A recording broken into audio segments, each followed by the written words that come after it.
Welcome back to the Rich Dad Poor Dad audiobook series. In this chapter, Robert Kiyosaki dives deeper into the principles that separate the wealthy from the poor. Every chapter of this book is packed with valuable lessons that will help you rethink your approach to money and wealth building. Let's dive into Chapter 7, where we'll uncover even more key insights that will change the way you think about financial success. Overcoming obstacles. The primary difference between a rich person and a poor person is how they manage fear. Once people have studied and become financially literate, they may still face roadblocks to becoming financially independent.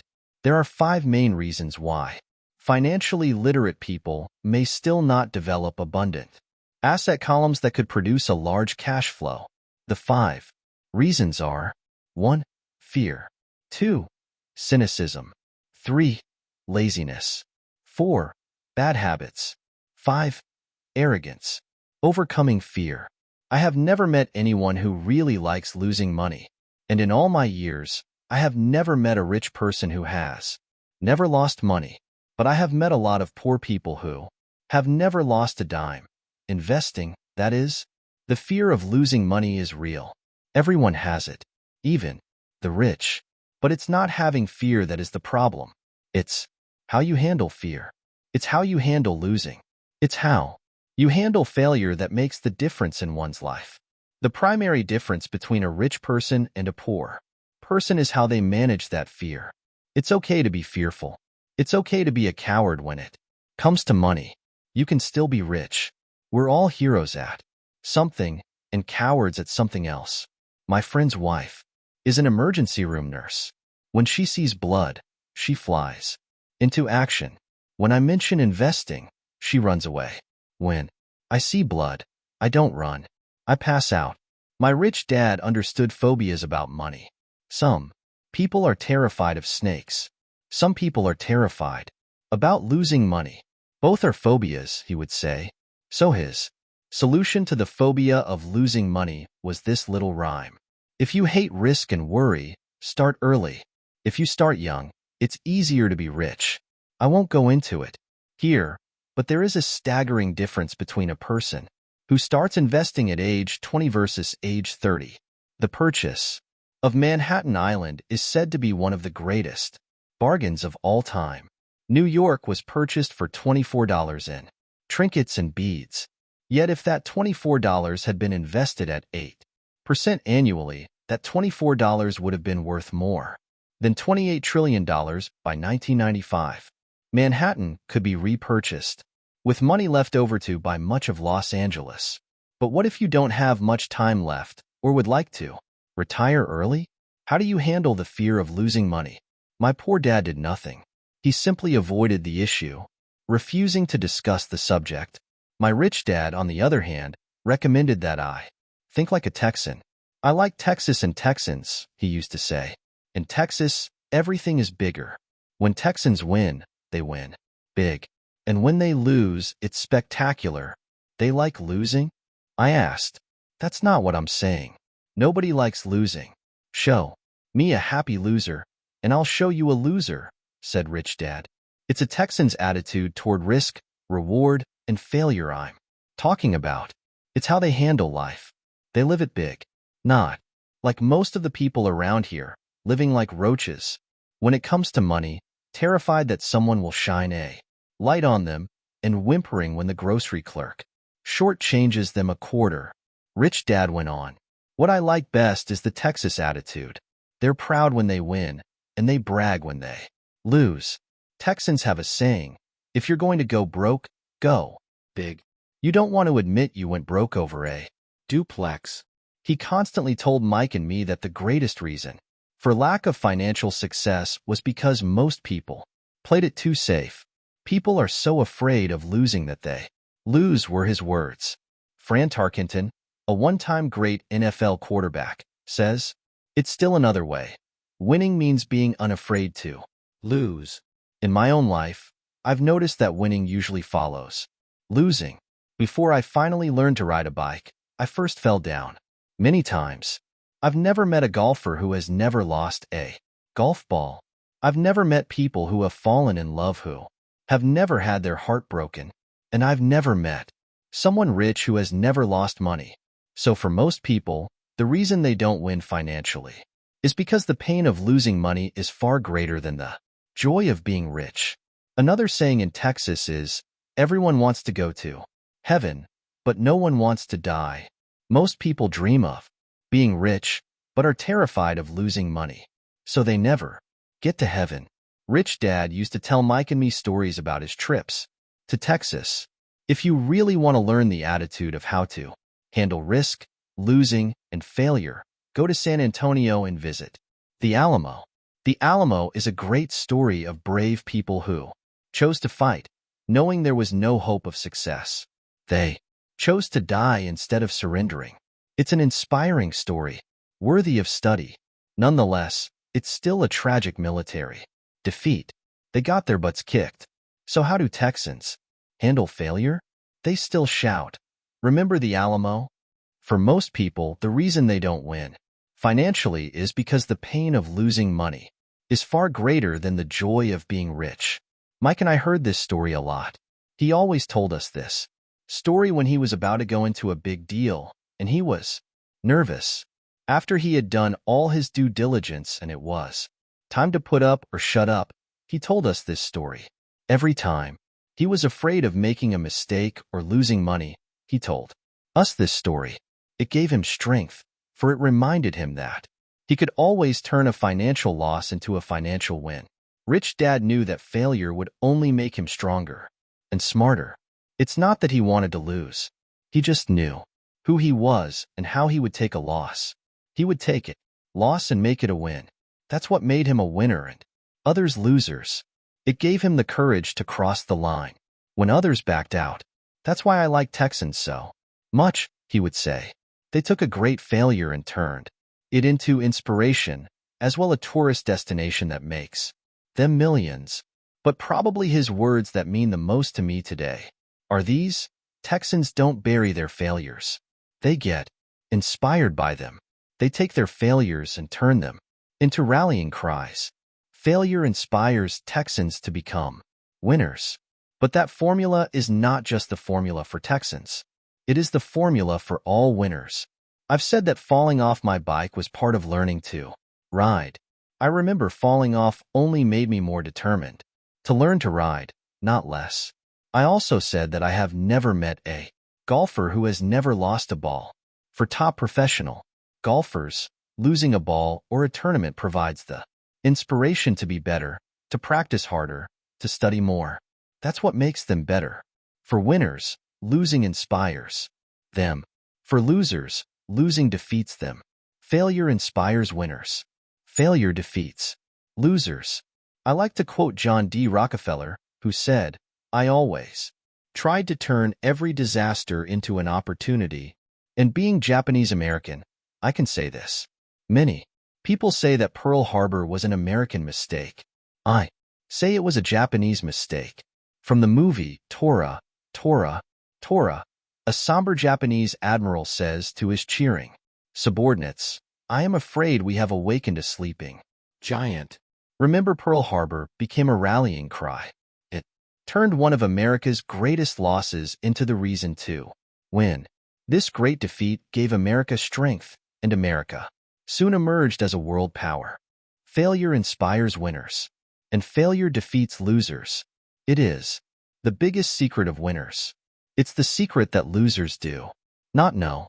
The greatest secret of winners is that failure inspires winning. Thus, they're not afraid of losing. Repeating Fran Tarkenton's quote, "Winning means being unafraid to lose."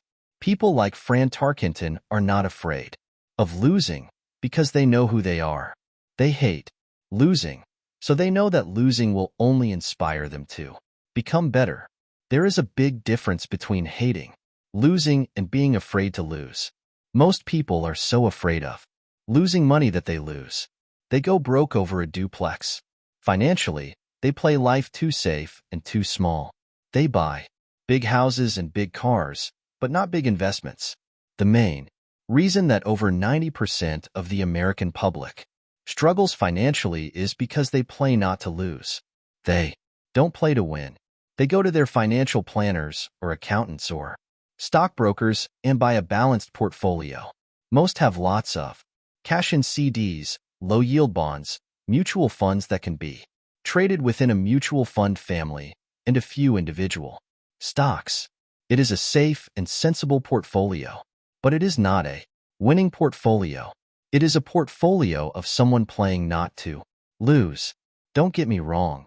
It's probably a better portfolio than more than 70% of the population has, and that's frightening. It's a great portfolio for someone who loves safety, but playing it safe and balanced on your investment portfolio is not the way successful investors play the game. If you have little money and you want to be rich, you must first be focused, not balanced. If you look at any successful person, at the start they were not balanced. Balanced people go nowhere. They stay in one spot. To make progress, you must first go unbalanced. Just look at how you make progress walking. Thomas Edison was not balanced. He was focused. Bill Gates was not balanced. He was focused. Donald Trump is focused. George Soros is focused. George Patton did not take his tanks wide. He focused them and blew through the weak spots in the German line. The French went wide with the Maginot Line, and you know what happened to them. If you have any desire to be rich, you must focus. Do not do what poor and middle-class people do. Put their few eggs in many baskets. Put a lot of your eggs in a few baskets and focus. Follow one course until successful. If you hate losing, play it safe. If losing makes you weak, play it safe. Go with balanced investments. If you're over 25 years old and are terrified of taking risks, don't change. Play it safe, but start early. Start accumulating your nest egg early because it will take time. But if you have dreams of freedom, of getting out of the rat race, the first question to ask yourself is, how do I respond to failure? If failure inspires you to win, maybe you should go for it, but only maybe. If failure makes you weak or causes you to throw temper tantrums, like spoiled brats who call attorneys to file lawsuits every time something doesn't go their way, then play it safe. Keep your daytime job, or buy bonds or mutual funds. But remember, there is risk in those financial instruments also, even though they may appear safe. I say all this, mentioning Texas and Fran Tarkenton, because stacking the asset column is easy. It's really a low-aptitude game. It doesn't take much education. 5th grade math will do. But building your asset column is a game in which attitude plays a major role. It takes guts, patience, and a great attitude toward failure. Losers avoid failing, and failure turns losers into winners. Just remember the Alamo. Overcoming cynicism. The sky is falling. The sky is falling. Most of us know the story of Chicken Little, who ran around warning the barnyard of impending doom. We all know people who are that way. There's a Chicken Little inside each of us. As I stated earlier, the cynic is really a little chicken. We all get a little chicken when fear and doubt cloud our thoughts. All of us have doubts. I'm not smart. I'm not good enough. So-and-so is better than me. Our doubts often paralyze us. We play the what-if game. What if the economy crashes right after I invest? What if I lose control and I can't pay the money back? What if things don't go as I planned? Or we have friends or loved ones who will remind us of our shortcomings. They often say, "What makes you think you can do that? If it's such a good idea, how come someone else hasn't done it?" That will never work. You don't know what you're talking about. These words of doubt often get so loud that we fail to act. A horrible feeling builds in our stomach. Sometimes we can't sleep. We fail to move forward. So we stay with what is safe. And opportunities pass us by. We watch life passing by as we sit immobilized with a cold knot in our body. We have all felt this at one time in our lives, some more than others. Peter Lynch of Fidelity Magellan Mutual Fund fame refers to warnings about the sky falling as noise, and we all hear it. Noise is either created inside our heads or comes from outside, often from friends, family, co-workers, and the media. Lynch recalls the time during the 1950s when the threat of nuclear war was so prevalent in the news that people began building fallout shelters and storing food and water. If they had invested that money wisely in the market, instead of building a fallout shelter, they'd probably be financially independent today. When violence breaks out in a city, gun sales go up all over the country. A person dies from rare hamburger meat. In the state of Washington and the Arizona Health Department orders restaurants to have all beef cooked. Well done. A drug company runs a TV commercial in February showing people catching the flu. Colds go up as well as sales of cold medicine.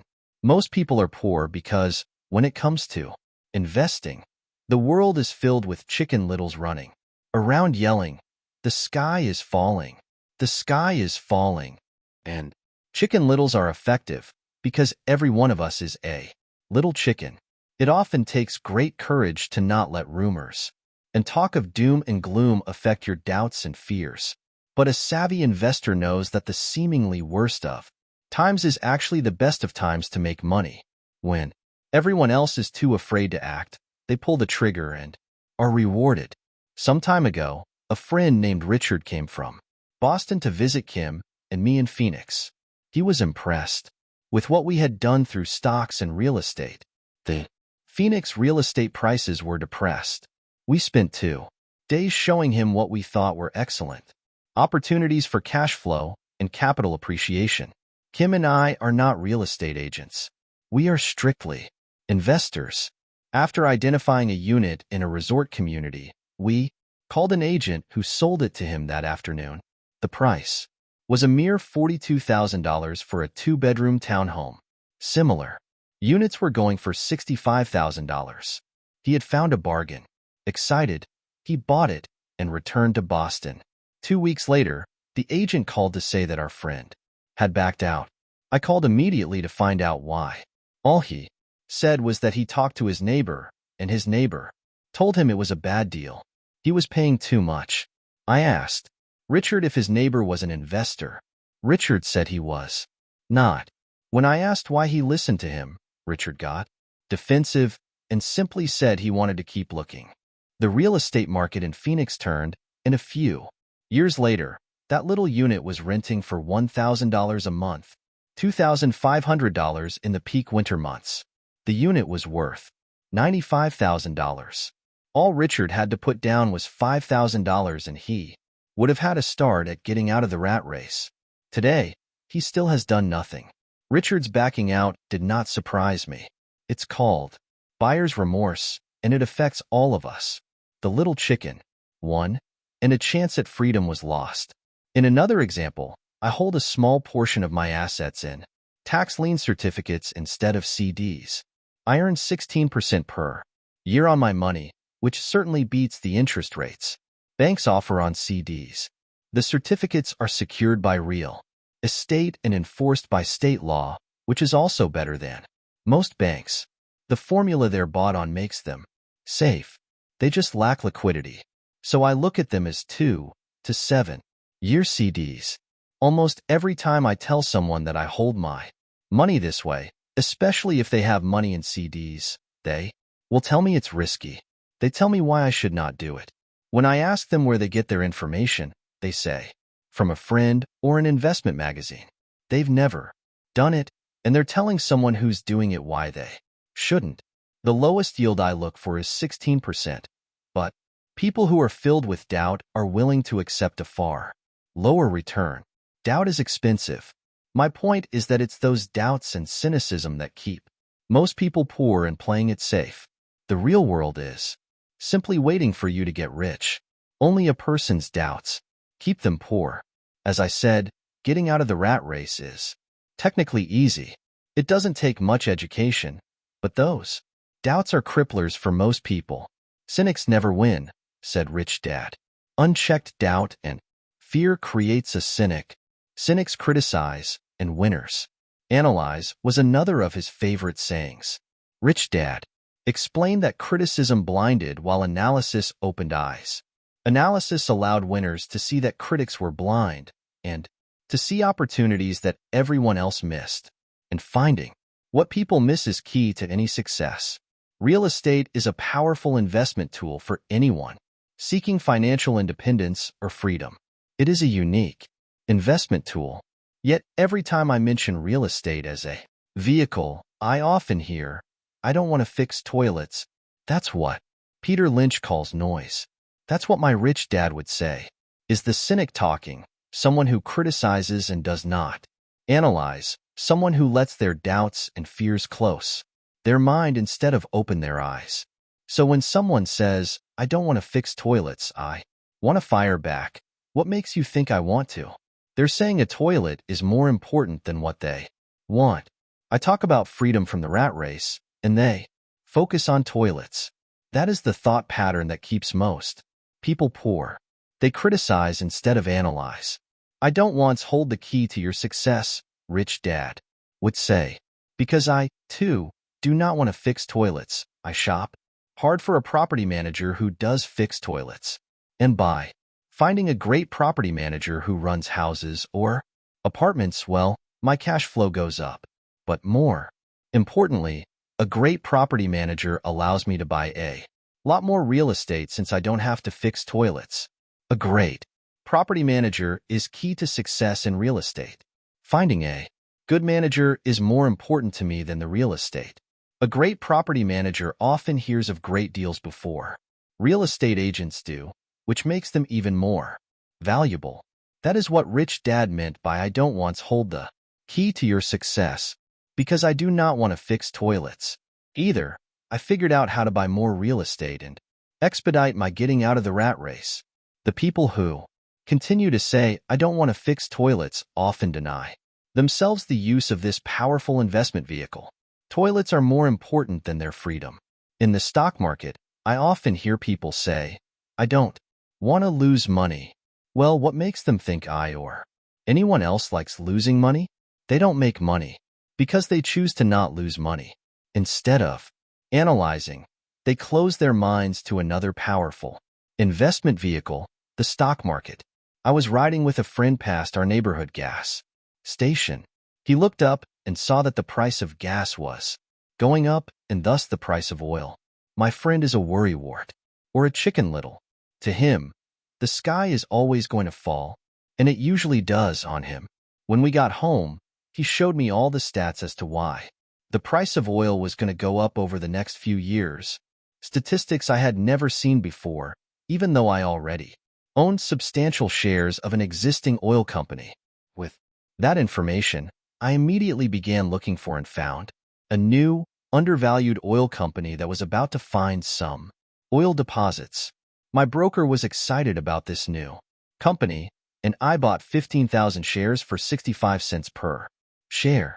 3 months later, this same friend and I drove by the same gas station, and sure enough, the price per gallon had gone up nearly 15%. Again, the chicken little worried and complained. I smiled because, a month earlier, that little oil company hit oil, and those 15,000 shares went up to more than $3 per share since he had first given me the tip.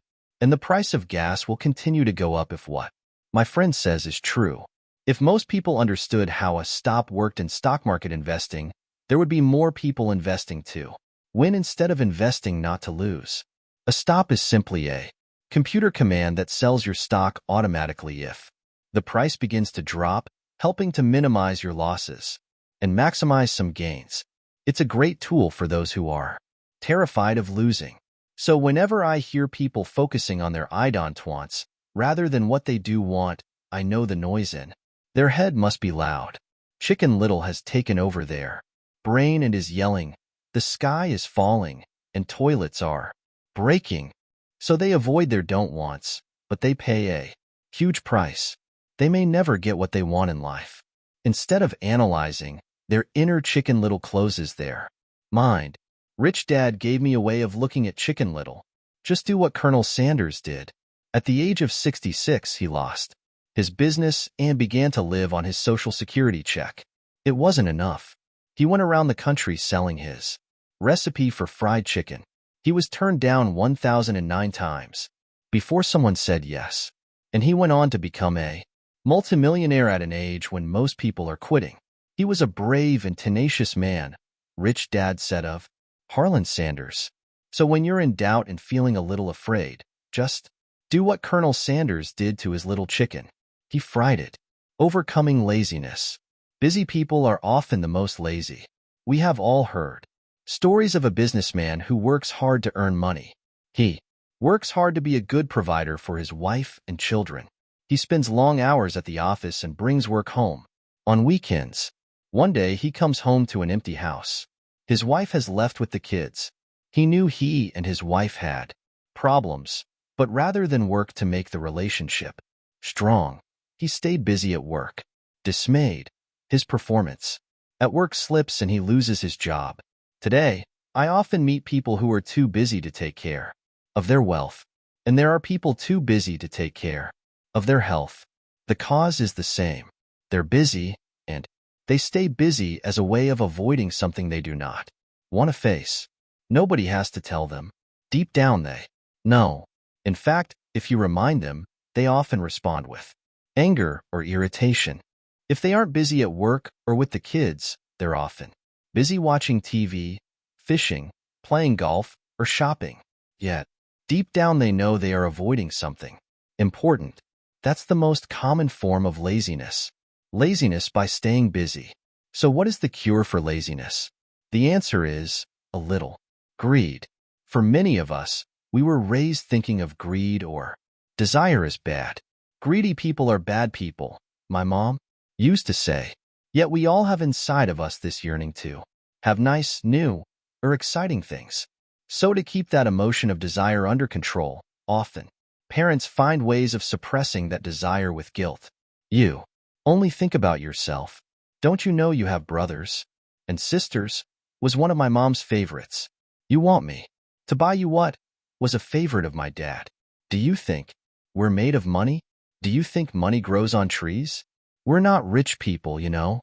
It wasn't so much the words, but the angry guilt trip that went with the words that got to me. Or the reverse guilt trip was the I'm sacrificing my life to buy this for you. I'm buying this for you because I never had this advantage when I was a kid. I have a neighbor who is stone broke but can't park his car in his garage. The garage is filled with toys for his kids. Those spoiled brats get everything they ask for. I don't want them to know the feeling of want are his everyday words. He has nothing set aside for their college or his retirement, but his kids have every toy ever made. He recently got a new credit card in the mail and took his kids to visit Las Vegas. I'm doing it for the kids, he said with great sacrifice. Rich Dad believed that the words I can't afford it shut down your brain.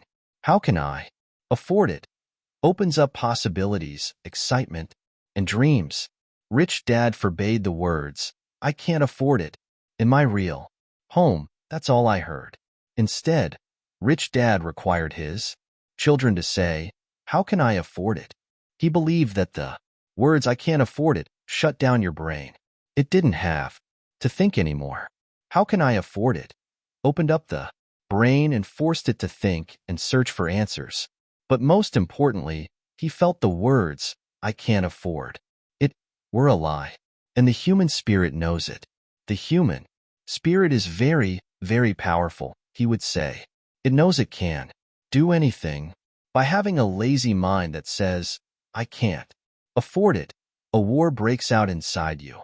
Your spirit is angry, and your lazy mind must defend its lie.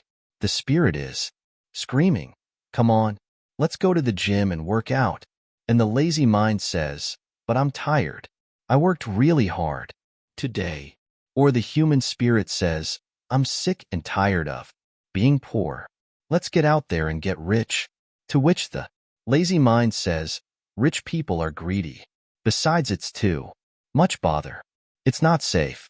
I might lose money. I'm working hard enough as it is. I've got too much to do at work. Anyway, look at what I have to do tonight. My boss wants it finished by morning. I can't afford it also causes sadness, a helplessness that leads to despondency and often depression. How can I afford it? Opens up possibilities, excitement, and dreams. So Rich Dad was not so concerned about what we wanted to buy as long as we understood that how can I afford it creates a stronger mind and a dynamic spirit. Thus he rarely gave Mike or me anything. He would instead ask, how can you afford it? And that included college, which we paid for ourselves. It was not the goal, but the process of attaining the goal that he wanted us to learn. The problem I see today is that there are millions of people who feel guilty about their desire or their greed. It's old conditioning from their childhood. While they desire to have the finer things that life offers, most have been conditioned subconsciously to say, I can't have that, or I'll never be able to afford that. When I decided to exit the rat race, it was simply a question of how can I afford to never work again? And my mind began to kick out answers and solutions. The hardest part was fighting my real parents' dogma. We can't afford that. Stop thinking only about yourself. Why don't you think about others? And other similar sentiments designed to instill guilt to suppress my greed. So how do you beat laziness? Once again, the answer is a little greed. It's that radio station WIFM, which stands for, what's in it for me? A person needs to sit down and ask, what would my life be like if I never had to work again? What would I do if I had all the money I needed? Without that little greed, the desire to have something better, progress is not made. Our world progresses because we all desire a better life. New inventions are made because we desire something better. We go to school and study hard because we want something better. So whenever you find yourself avoiding something you know you should be doing, then the only thing to ask yourself is, what's in it for me? Be a little greedy. It's the best cure for laziness. Too much greed, however, as anything in excess can be, is not good. But just remember what Michael Douglas said in the movie Wall Street. Greed is good. Rich Dad said it differently. Guilt is worse than greed, for guilt robs the body of its soul. I think Eleanor Roosevelt said it best, do what you feel in your heart to be right, for you'll be criticized anyway. You'll be damned if you do, and damned if you don't. Overcoming bad habits. Our lives are a reflection of our habits more than our education. After seeing the movie Conan the Barbarian, starring Arnold Schwarzenegger, a friend said, I'd love to have a body like Schwarzenegger. Most of the guys nodded in agreement. I even heard he was really puny and skinny at one time. Another friend added, yeah, I heard that too, another one said. I heard he has a habit of working out almost every day in the gym. Yeah, I'll bet he has to. Nah, said the group cynic. I'll bet he was born that way. Besides, let's stop talking about Arnold and get some beers. This is an example of habits controlling behavior. I remember asking my rich dad about the habits of the rich. Instead of answering me outright, he wanted me to learn. Through example, as usual. When does your dad pay his bills? Rich Dad asked. The first of the month, I said. Does he have anything left over? He asked. Very little, I said. That's the main reason he struggles, said Rich Dad. He has bad habits. Your dad pays everyone else first. He pays himself last, but only if he has anything left over, which he usually doesn't, I said. But he has to pay his bills, doesn't he? You're saying he shouldn't pay his bills? Of course not, said Rich Dad. I firmly believe in paying my bills on time. I just pay myself first, before I pay even the government. But what happens if you don't have enough money? I asked. What do you do then? The same, said Rich Dad. I still pay myself first, even if I'm short of money. My asset column is far more important to me than the government. But, I said, don't they come after you? Yes, if you don't pay, said Rich Dad. Look, I did not say not to pay. I just said I pay myself first, even if I'm short of money. But, I replied, how do you do that? It's not how. The question is why, Rich Dad said. Okay, why? Motivation, said Rich Dad. Who do you think will complain louder if I don't pay them? Me or my creditors? Your creditors will definitely scream louder than you. I said, responding to the obvious. You wouldn't say anything if you didn't pay yourself. So you see, after paying myself, the pressure to pay my taxes and the other creditors is so great that it forces me to seek other forms of income. The pressure to pay becomes my motivation. I've worked extra jobs, started other companies, traded in the stock market, anything just to make sure those guys don't start yelling at me. That pressure made me work harder, forced me to think, and in all, made me smarter and more active when it comes to money. If I had paid myself last, I would have felt no pressure, but I'd be broke. So it is the fear of the government or other people you owe money to that motivates you? That's right, said Rich Dad. You see, government bill collectors are big bullies. So are bill collectors in general. Most people give in to these bullies. They pay them in, never pay themselves. You know the story of the 98-pound weakling who gets sand kicked in his face? I nodded. I see that ad for weightlifting and bodybuilding lessons in the comic books all the time. Well, most people let the bullies kick sand in their faces. I decided to use the fear of the bully to make me stronger. Others get weaker. Forcing myself to think about how to make extra money is like going to the gym and working out with weights. The more I work my mental money muscles out, the stronger I get. Now I'm not afraid of those bullies. I liked what Rich Dad was saying. So if I pay myself first, I get financially stronger, mentally and fiscally. Rich Dad nodded. And if I pay myself last, or not at all, I get weaker. So, people like bosses, managers, tax collectors, bill collectors, and landlords push me around all my life, just because I don't have good money habits. Rich Dad nodded. Just like the 98-pound weakling, overcoming arrogance. What I know makes me money. What I don't know loses me money. Every time I have been arrogant, I have lost money.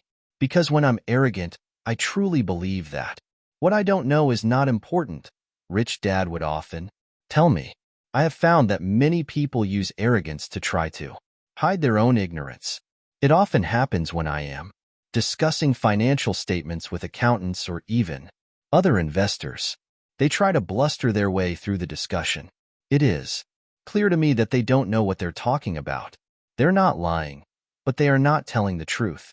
There are many people in the world of money, finances, and investments who have absolutely no idea what they're talking about. Most people in the money industry are just spouting off sales pitches like used car salesmen. When you know you are ignorant in a subject, start educating yourself by finding an expert in the field or a book on the subject. Thank you for listening to Chapter 7 of Rich Dad Poor Dad. We hope these lessons are inspiring you to take action on your journey to financial freedom. Don't forget to like, subscribe, and comment below with your thoughts or questions. Stay tuned for the next chapter, where we'll continue learning how to build lasting wealth and financial independence.